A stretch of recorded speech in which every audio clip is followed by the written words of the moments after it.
Bonjour à toutes et à tous, j'espère que vous allez bien. Premièrement, désolée pour le bruit que vous pouvez entendre, c'est toujours les travaux au-dessus de chez moi. Et puis je suis pas dans mon décor normal, en fait je filme, là c'est ma porte d'entrée, donc j'espère que personne ne va rentrer chez moi parce que sinon je vais me prendre une porte dans la tronche.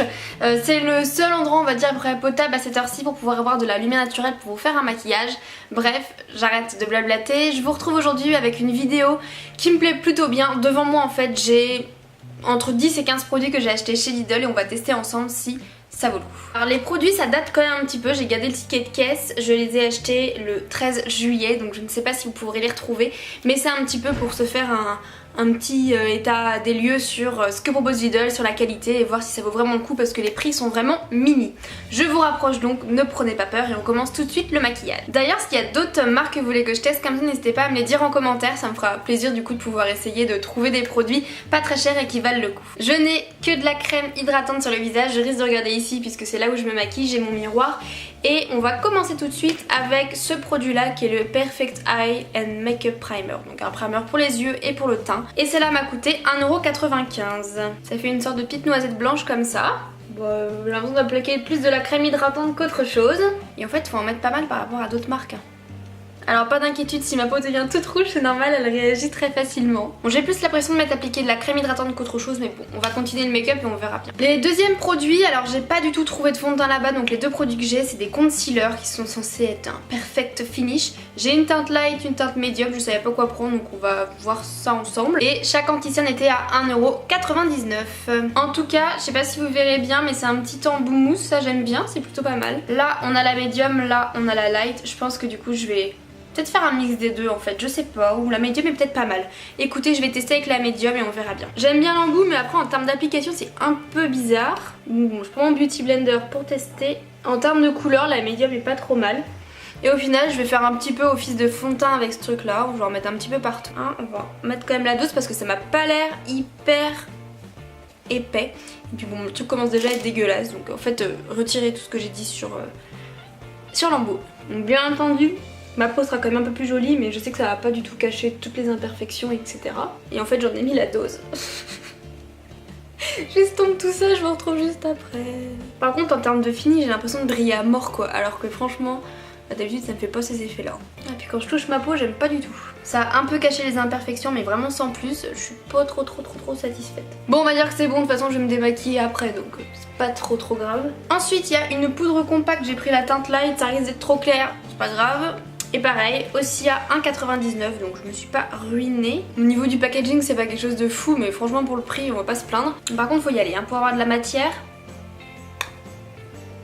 Mais ouais en termes de quantité de produits je peux vous dire que il y en a plus qui tombe par terre que qui va sur mon pinceau.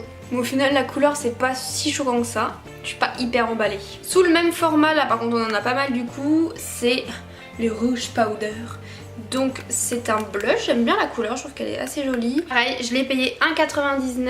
Bon là vous avez vraiment ce qu'il faut au niveau du pinceau, c'est cool. Bah la couleur est pas trop mal. Honnêtement je suis plutôt satisfaite du produit, c'est ce que je préfère depuis le début. Donc pour l'instant le petit blush, il me tente bien ouais. Maintenant on passe aux yeux, donc je vais remettre la petite base. J'en ai beaucoup trop, d'habitude c'est beaucoup plus pâteux, alors là c'est très crémeux donc autant vous dire que j'en ai pour 5 personnes là. Nous avons un marron, un bleu, un rose et un peu beige. Je vais toutes vous les swatcher de toute façon. Et comme pour les autres fois, ils étaient à 1,99€. Alors, premièrement, le marron. Au niveau de mon doigt, je trouve que la couleur est très jolie. Je sais pas si vous verrez bien ce que ça donne. C'est assez joli, mais je trouve pas ça très pigmenté. Ensuite, on a le bleu qui a l'air de faire des petits grumeaux. Donc on verra une fois l'application également. Ce que j'aime bien, c'est qu'ils ont vraiment ce fini un petit peu brillant comme ça, satiné, qui est très sympa. Pour tout vous dire, moi je suis vraiment une adepte des palettes, donc si vous voulez les fards mono comme ça, c'est vraiment pas ce que je vais emporter avec moi si je dois partir quelque part. Le rose il est dans le coin là, mais on voit pas grand chose, je pense que c'est un bon fard pour faire un coin lumineux mais sans plus. Il est là, donc en fait entre le beige clair et le rose, il n'y a pas énormément de différence. Je vais mettre le marron sur toute ma paupière mobile. Mon niveau pigmentation c'est pas les fards de l'année, par contre je trouve que le résultat est quand même joli. J'aurais aimé du coup que ce soit un peu plus pigmenté mais bon. Et ensuite je vais tout simplement mettre dans le coin externe le bleu. Ouais, c'est pas fameux hein. Quand on regarde comme ça il a l'air plutôt foncé mais en fait le mélange des deux fait assez clair. Je sais pas ce que vous en pensez vous mais je suis pas hyper convaincue par le résultat avec le bleu. Je vais quand même mettre le rose dans le coin de l'œil. Vous êtes d'accord, il n'y a pas de différence entre les deux là pour l'instant. Et puis je vais en mettre aussi sur l'arcade sourcilière, mais autant le marron était bien, mais alors les autres c'est vraiment pas ça. Ensuite il y avait ce crayon là, un petit peu crayon Jumbo. Vous devinerez qu'il était également à 1,99 et je vais le mettre en ras de cils ou sur la muqueuse même intérieure. Clairement c'est pas une bonne idée du tout. Je pense que vous allez voir là, la couleur est très jolie, mais en fait ça va pas du tout pour ça. Je vais l'enlever et je pense que je vais mettre plutôt là, dans le coin interne de l'œil. Donc clairement j'essaye comme je peux de le travailler, mais je sais pas si vous verrez, je m'en fous plein dans les doigts. Enfin, c'est vraiment pas pratique et le truc est un petit peu trop grossier pour qu'on puisse réussir à faire quelque chose de bien. C'est marrant parce qu'entre ce que je vois là dans mon miroir et ce que je vois par exemple dans ma salle de bain, pourtant c'est la lumière naturelle, ça rend pas du tout pareil. Là ça peut passer, la caméra je sais pas encore, mais là ça peut passer. Mais alors quand je suis dans la salle de bain, ça fait vraiment genre le blush ça fait trop rouge et là ça fait vraiment hyper pâle et ça me va pas du tout, ça me rend triste en fait. Donc bon, clairement au niveau des produits pour l'instant c'est pas trop un top. On va continuer avec le mascara pour tester. Donc on a un mascara waterproof et le deuxième c'est un mascara qui dit All in One Lash Blotter, donc ça donne du volume, ça recourt machin. Donc je ne vais pas tricher, je vais mettre un mascara sur chaque œil et puis je vais pas non plus recourber mes cils. Je vais commencer tout de suite avec le waterproof. Je trouve pour l'instant que le mascara se travaille plutôt bien, par contre je crois qu'il va falloir en mettre une tonne enfin. En tout cas la brosse me permet vraiment de bien prendre les cils. Niveau courbure et tout ça c'est pas top. Toujours mieux que si j'en avais pas, mais le résultat est pas ouf. Et pour le second, on n'est pas du tout sur le même type de brosse là, elle est énorme. Du coup j'ai l'impression d'arriver à rien. Elle est beaucoup trop grosse la brosse. Bon bah voilà, après une couche sur chaque, je vais en remettre mais je suis pas du tout convaincue ni par l'un ni par l'autre. Comme d'habitude ça me fait la petite bande là, vous voyez, de mascara. Alors ça je l'ai avec tous les mascaras, j'arrive pas à m'en défaire. Si vous avez des solutions n'hésitez pas à me les donner. Donc clairement la deuxième couche ça commence à me faire des paquets. Je vais m'arrêter là parce que ça va être horrible. Et puis là c'est un petit peu mieux que la deuxième couche mais c'est vraiment pas l'idéal quoi. Bon, au niveau des yeux on va dire qu'on a terminé parce que je peux pas faire mieux. Et pour la fin nous passons aux lèvres. J'ai 3 produits mais je me suis rendu compte que celui-ci avait déjà été ouvert et utilisé. Donc c'était un rouge à lèvres bien rouge.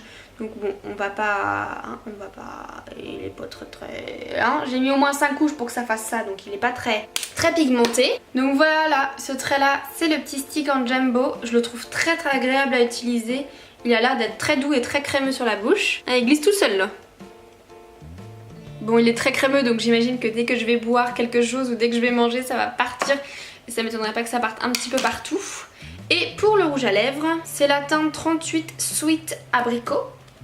Qui est une teinte comme ça. Au niveau de l'odeur ça me choque pas. Alors je pense que ça va pas m'aller par contre. Non c'est une catastrophe. C'est pas du tout pratique à utiliser en plus. Ça s'étale pas du tout de manière uniforme sur les lèvres, donc ça je valide pas du tout par contre. Je vais retirer tout ça et je vais remettre que du rouge. Voilà ce que je vous disais.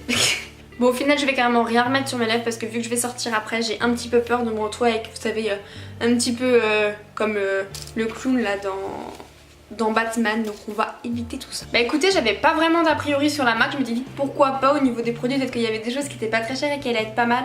Et si j'avais des produits à garder, franchement de tout ce que j'ai acheté, je garderais que le blush. Et peut-être mais sans plus de conviction, le fard à paupières marron. Je le trouve pas mal, mais franchement pour tous les autres produits, bon la poudre ça va, à la rigueur je trouve que c'est pas si pire que ça. Elle est peut-être un petit peu claire pour moi, mais bon, à la rigueur ça peut passer, mais mis à part ça franchement ça vaut pas du tout le coup. Pas du tout. Je préfère au final mettre le prix pour avoir un produit qui marche vraiment que de payer quelque chose 1,99€ et qu'au final ça soit pas vraiment top sur le visage. Je vais garder ça sur moi ce soir, je vous dirai en barre d'infos, donc n'hésitez pas à aller voir le résultat après quelques heures si ça a tenu, si ça devient n'importe quoi. Voilà, n'hésitez pas du coup à suivre ça juste en dessous. J'espère du coup que ça vous aura plu et que vous pourrez me donner d'autres marques que je peux tester comme ça. Moi je vous fais plein de bisous et je vous dis à très bientôt. Ciao.